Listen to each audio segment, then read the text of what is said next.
ॿिए पासे खे अहम ख़बर ॾियूं पिया भिट शाह मां पुरस्कार नमूने गुम थी वियल नौजवान सहिणो मुग़ल जो पतो न पइजी सघियो आहे। संदसि वारस सख़्त परेशान आहिनि।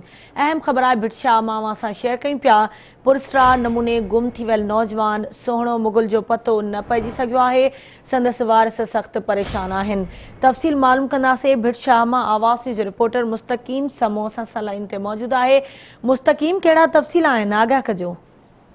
जी बिल्कुल जेको परैशान लतीफ कन रहवासी है 30 सालन जो जेको सहिणो मुग़ल जेको गुज़र 1 महीने खां जेको परैशान मां ओचितो गुम थी वियो आहे। इन सिलसिले में जॾहिं हिननि जे वारसनि सां राब्तो कयो वियो त हिन ॿुधायो त जेको सहिणो मुग़ल आहे जंहिंजो दिमाग़ी तवाज़ुन जेको दुरुस्त न हो ऐं घरां निकितो निकिरण खां पोइ उहो गुम थी वियो। उन खां पोइ मुसलसल असां उन्हनि खे ॻोल्हा कई आहे पर उहो जेको अञा ताईं राब्ते में जेको न लभी सघियो आहे। इन माइटनि जेको उन वालदा ऐं उन भाउरनि उन्हनि रोईंदे इहो बि चयो त असां जेको परैशान थाणे ते ऐं जेको ॿियनि जेको ॻोल्हा बि कई आहे ॿिए हंधि पर अञा ताईं को बि रिस्पॉन्स न मिलियो आहे। इन करे महिरबानी करे असां जेको पुलिस खे बि जेको असां मदद असां कई वञे। असां जेको नौजवान आहे 30 सालनि जो सहिणो जेको मुग़ल उन ॻोल्हे कयो वञे।